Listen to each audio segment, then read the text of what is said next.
274 il-tifel u tifla qed jingħataw ċans għal ħajja differenti minn dik li kellhom fi ħdan familji ġodda.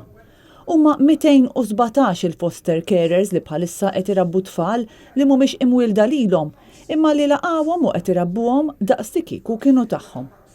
Iżda bħalissa f'pajjiżna għad hemm 284 tifel u tifla li qegħdin jitrabbew fid-djar ta' tfal taħt il-kura tal-Istat.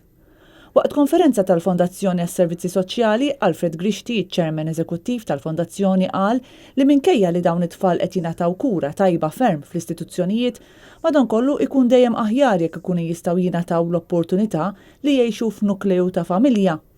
U spjega kif l-Aġenzija Appoġġ nediet kampanja biex tinkoraġixxi aktar persuni biex jifosterjaw, u din il-kampanja kellha riżultati tajbin ħafna hekk kif is-sena li għaddiet kienu 133 il-persuni li wrew interess li jiffosterjaw meta mqabbla mal-74 tas-sena ta' qabel.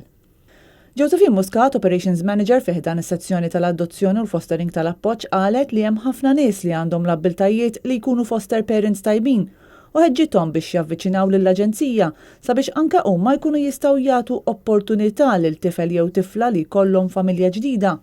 Tkellem ukoll Matthew Vella, Chairman Eżekuttiv tal-Awtorità tal-Standards, li qal li l-awtorità kienet impenjata b'800 ispezzjoni din is-sena. Wara li saru dawn l-ispezzjonijiet, saru wkoll rakkomandazzjonijiet u follow-ups biex jiġi assigurat li tfal qegħdin f'ambjent san u li jagħtihom l-aqwa ċansijiet.